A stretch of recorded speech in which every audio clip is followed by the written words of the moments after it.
The throne of Israel was never meant to be occupied by an ordinary man. It required a leader of unparalleled strength, wisdom, and devotion to God. Solomon, the son of David and Bathsheba, was not the natural heir to the throne. His claim was fraught with controversy, born from the union that had once brought shame upon the house of David. Yet through divine providence, he was chosen. His father, King David, had been a warrior, a man after God's own heart, whose hands were stained with the blood of countless battles. But Solomon was different. He was raised not in the fields of war, but in the halls of wisdom. From a young age, he was taught the ways of the law, the lessons of the prophets, and the divine order that governed Israel. And when the time came for David to pass, he knew that Solomon's reign would require more than strength. It would demand wisdom beyond human understanding. It was in the stillness of the night that Solomon's destiny was sealed. He had just ascended the throne, young and untested, his heart heavy with the weight of a kingdom. The people of Israel were many, their disputes endless, their expectations overwhelming. He knew that ruling them would be impossible without divine guidance. And so he went to Gibeon, the most sacred high place in Israel, and offered 1,000 burnt offerings upon the altar. It was a gesture of reverence, an act of total surrender. That night, as the smoke of sacrifice still lingered in the air, God appeared to him in a dream. "Ask what I shall give you." The voice was neither harsh nor demanding. It was an invitation. The Creator of the universe was offering Solomon anything he desired: riches, power, the defeat of his enemies, the extension of his borders. These were the temptations of kings. Yet Solomon, in his youth and humility, did not ask for these things. "I am but a little child," he confessed. "I do not know how to go out or come in. And your servant is in the midst of your people, whom you have chosen, a great people, too many to be numbered. Therefore give your servant an understanding heart to judge your people, that I may discern between good and evil. For who is able to govern this great people of yours?" The heavens were silent for a moment. Then came the response. "Because you have asked this, and have not asked for yourself long life or riches or the life of your enemies, but have asked for wisdom to discern justice, behold, I have granted your request. I will give you a wise and discerning heart, so that none like you has been before you, and none like you shall arise after you. Moreover, I will give you what you did not ask for, riches and honor, so that no king shall compare with you all your days." Solomon awoke, his heart pounding. The dream had been more than a vision, it was a covenant. It did not take long for the world to witness the power of Solomon's newfound wisdom. When two women came before him, both claiming to be the mother of the same infant, the people watched in awe as he devised a test that would reveal the truth. "Bring me a sword," he commanded. A gasp rippled through the court as a servant unsheathed a gleaming blade. "Divide the child in two," Solomon declared, "and give half to each woman." The first woman shrieked in horror. "No, give the baby to her, but do not kill him." The second woman, her eyes cold, shrugged. "It shall be neither mine nor hers, divide it." Solomon smiled. "Give the child to the first woman, she is his mother." From that day forward, his wisdom became legendary. Kings and queens from distant lands traveled to hear his counsel. The Queen of Sheba herself journeyed across the desert, bearing gifts of gold and spices, just to witness the mind of Solomon in action.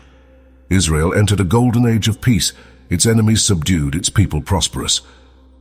But even in this moment of triumph, a dark seed was planted. For wisdom alone is not enough. A man may have knowledge to govern justly, but if his heart strays from God, even the wisest can be led astray. And as Solomon's wealth, power, and influence grew, so too did the temptations that would one day lead to his fall.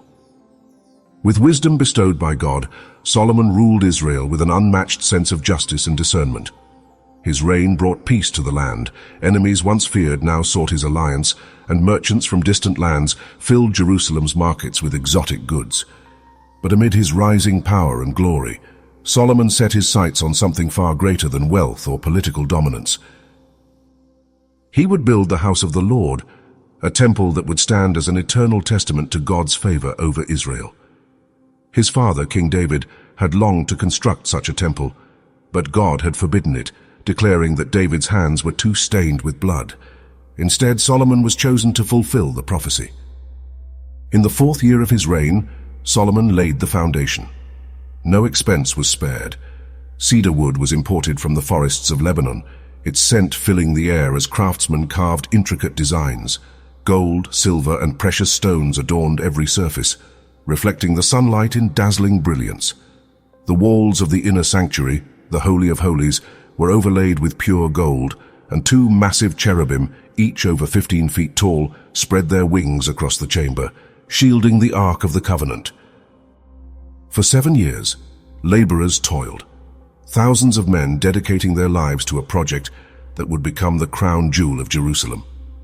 No hammer, chisel, or iron tool was heard within the temple walls, for the stones were cut and shaped at a distant quarry to preserve the sanctity of the construction site. On the day of completion, Solomon gathered the elders, priests, and all of Israel for the temple's dedication. As the Ark of the Covenant was placed in the inner sanctuary, a thick cloud filled the temple, the very presence of God descending upon it. The priests could no longer stand to minister, for the glory of the Lord overwhelmed them.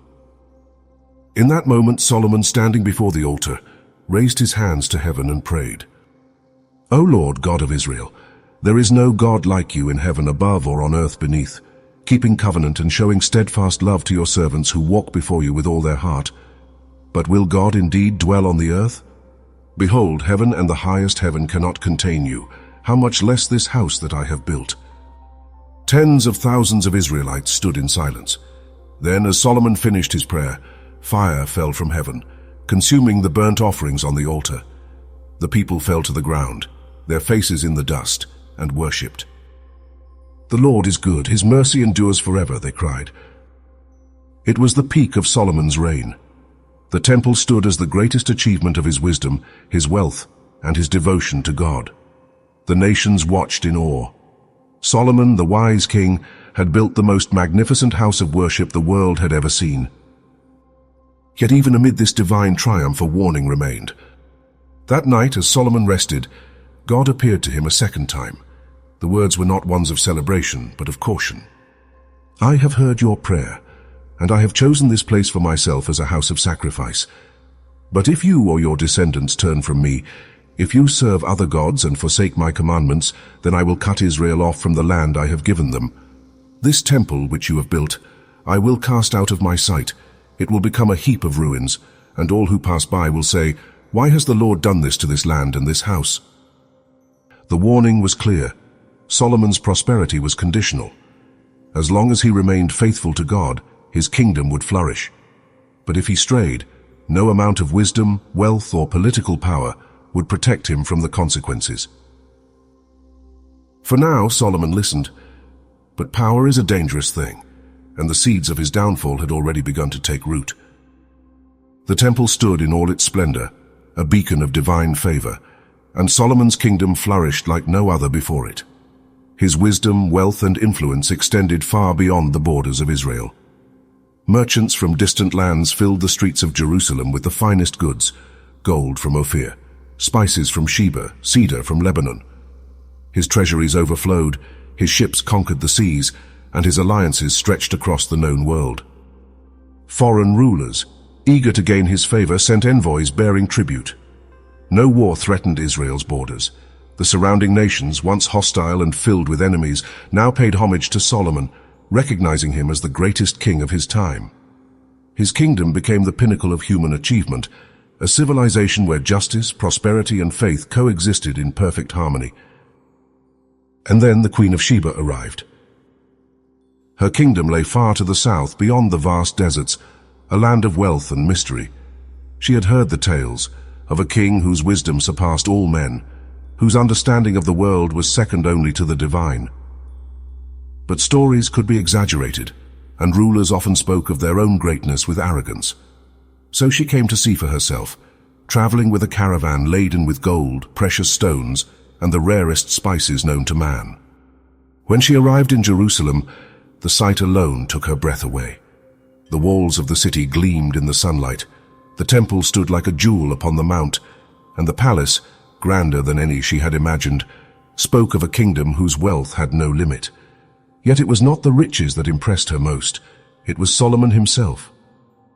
She tested him with riddles and difficult questions, seeking to unravel the truth behind his reputation. Each time, his answers came with effortless wisdom, as if he had seen the world in ways others never could. He spoke of the nature of justice, the balance of power, the mysteries of creation. His knowledge extended beyond laws and politics. He understood the stars, the seas, the cycles of the earth. He spoke of the human soul as if he could see into its very depths. She could no longer contain her astonishment. "The reports I heard in my own land were true," she admitted, "yet even half of it was not told to me. Your wisdom and prosperity exceed all that I had heard. Blessed are your servants who stand before you and hear your wisdom. Blessed be the Lord your God, who has delighted in you and set you on the throne of Israel." She left Jerusalem, her caravan now lighter, for she had given freely of her wealth to Solomon. But in her heart, she carried something far greater than gold or spices. She had glimpsed the favor of God upon a man, and she knew she had stood before a king unlike any other. As she vanished into the horizon, Solomon watched her depart, his mind troubled. He had everything a man could desire: power, wealth, wisdom beyond measure. And yet something within him stirred. A hunger not for gold, not for land, but for something that even wisdom could not satisfy. The riches of the world had come to his feet. The rulers of nations bowed before him. He had built the greatest temple to the Almighty, and still it was not enough. A whisper lingered in the back of his mind, quiet but persistent. It was the same whisper that had called to every ruler before him, the same temptation that had undone the mighty. What more could there be?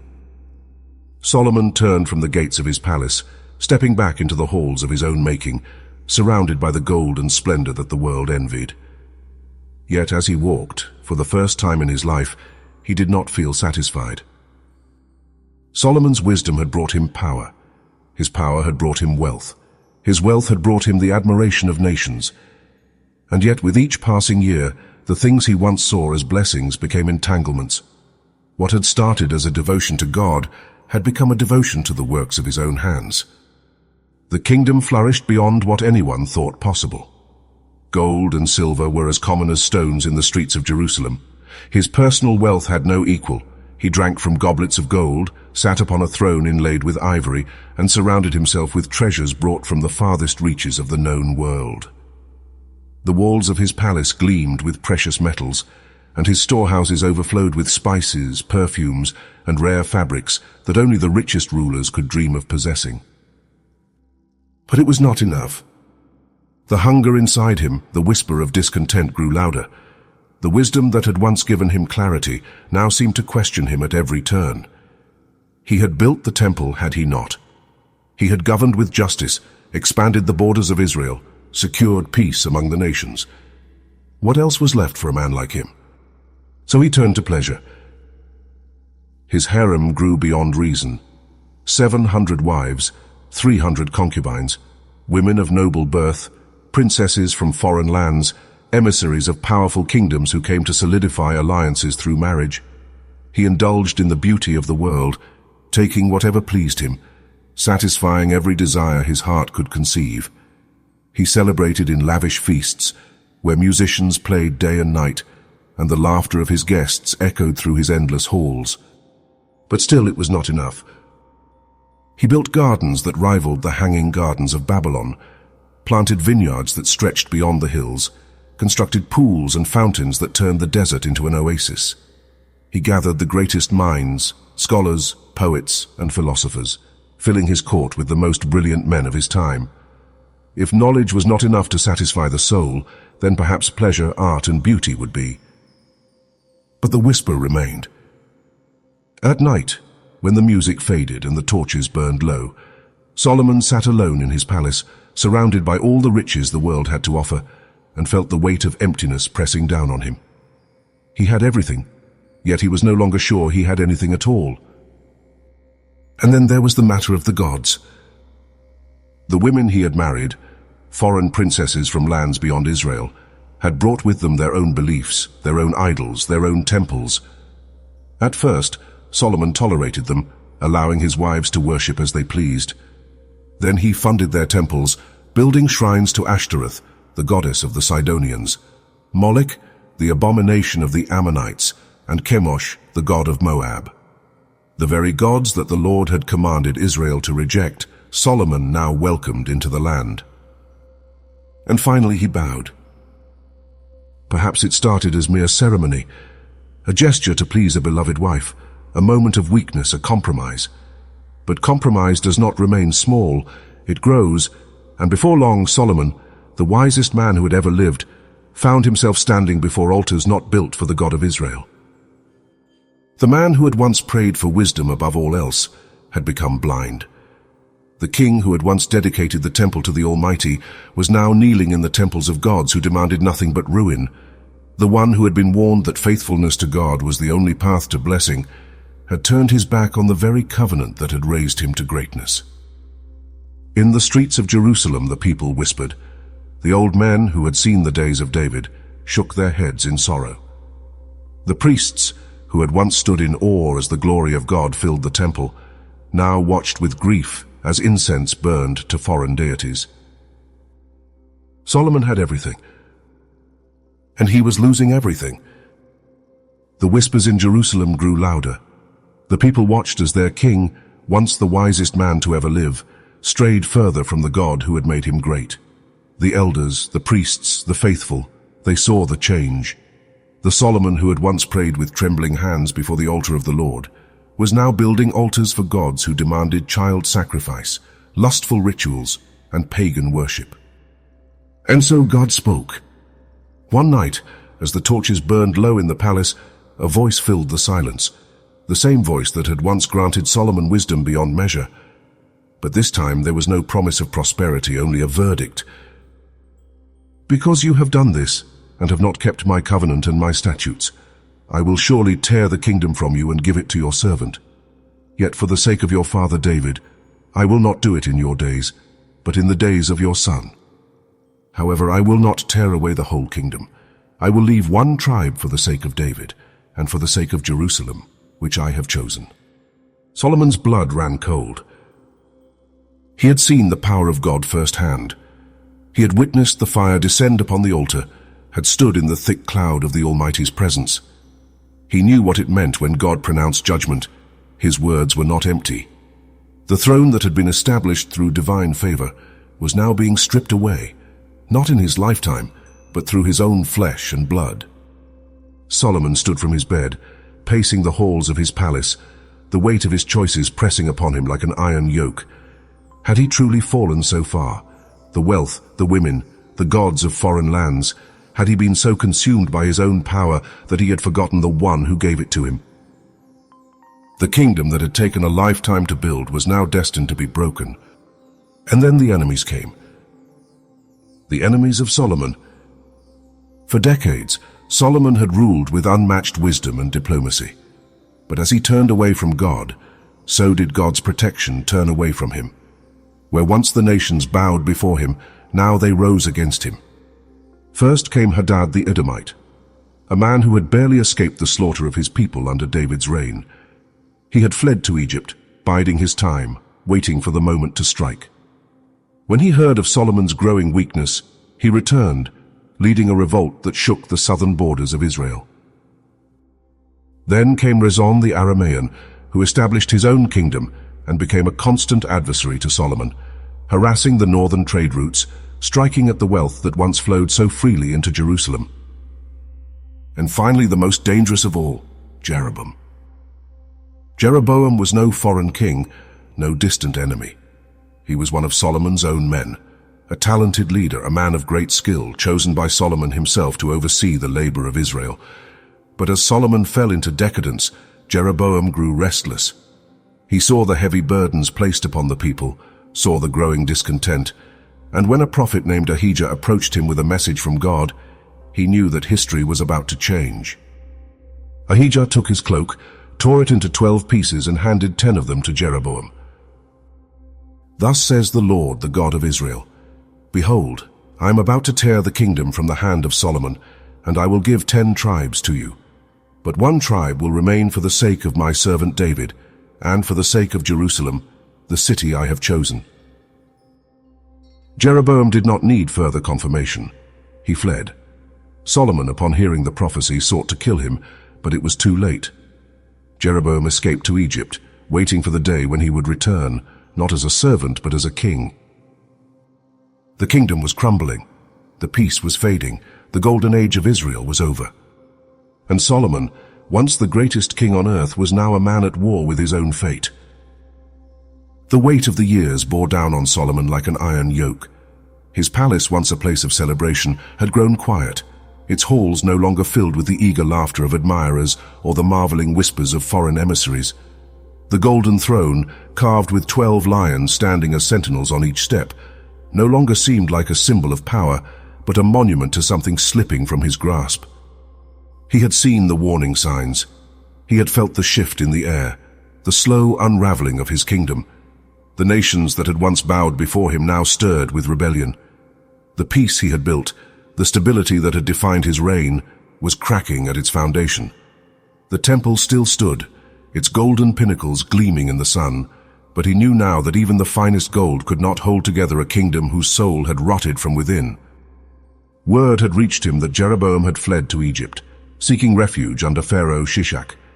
His name was spoken in hushed tones in the streets, a name that would one day stand as a rival to Solomon's own lineage.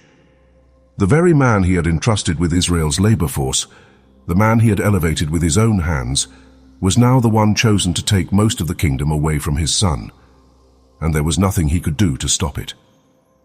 For years he had ignored the voice in the back of his mind, the whisper of truth that gnawed at him even as he feasted, as he drank from cups of gold, as he lay among his wives. He had ignored the elders who warned him of his path. He had ignored the history of his own people, the lessons written in the fates of kings before him. And worst of all, he had ignored the God who had once spoken to him, the one who had given him everything. It was in the quiet moments now, when the feasts had ended and the torches burned low, that he could no longer run from the truth. He was alone. The wisdom that had once been his greatest gift had become his torment. He saw clearly now, more than he ever had before, but it was not a sight of hope. It was a vision of everything he had squandered. The people no longer looked to him with reverence but with weariness. The burden of his excess had fallen on their backs. The great projects, the towering temples, the endless expansion of his kingdom, it had been built with their labor, their sweat, their exhaustion. And now, as he sat within his marble halls, surrounded by the riches of the world, he could feel the shifting of their loyalty.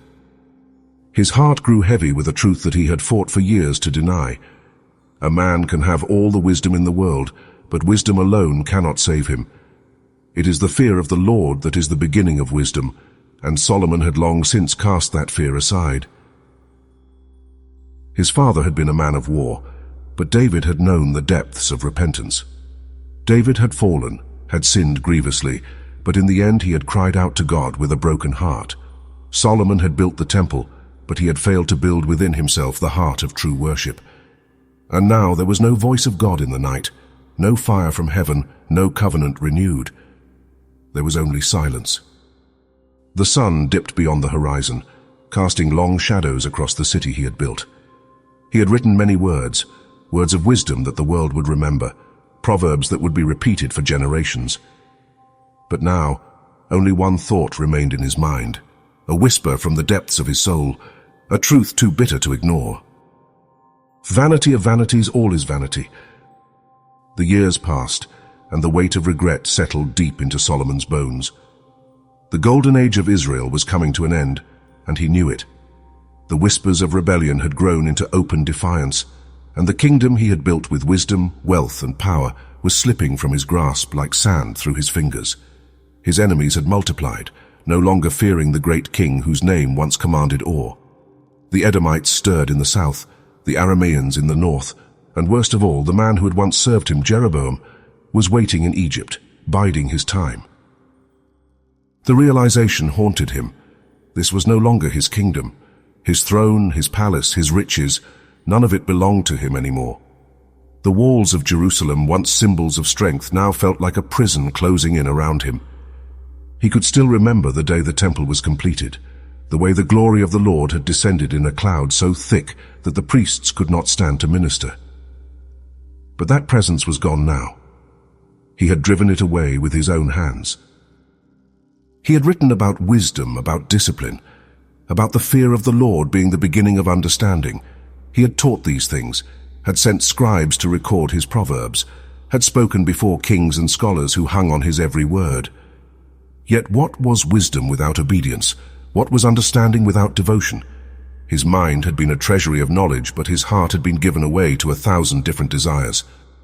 His wives, the ones he had taken from foreign lands, still moved through his halls, their voices speaking in foreign tongues, their prayers lifted to foreign gods. The altars he had built for them stood as monuments to his downfall, their incense rising like a mockery to the temple he had once dedicated to the one true God. He had allowed it. He had embraced it. And now he would pay the price. The final years of his life were not spent in joy or satisfaction, but in sorrow. His once proud heart had been reduced to a restless spirit, unable to find peace. The world had given him everything, and yet he had nothing. He had been the greatest king on earth, yet he would die knowing that his legacy would be one of division, rebellion, and failure. The prophet's words echoed in his mind. The kingdom would be torn apart. His son, Rehoboam, would inherit only a fraction of what he had built. The throne of David would be reduced, the people would suffer, and the name of Solomon, once spoken with reverence, would become a warning rather than a praise. As he lay on his bed, the same bed where he had once dreamed of God's promise, he felt the weight of the years press upon him. The gold that lined his walls could not buy him another day. The wisdom that had once made him great could not undo what he had done. The world that had once bowed before him would soon move on without him. His final words, the summation of all his life's wisdom, were not of conquest, nor wealth, nor pleasure. They were not the musings of a king who had ruled the world.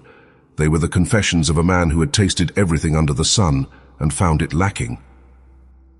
Fear God and keep his commandments, for this is the whole duty of man. Then at last, the great King Solomon closed his eyes and his kingdom was left to crumble. The great king was gone.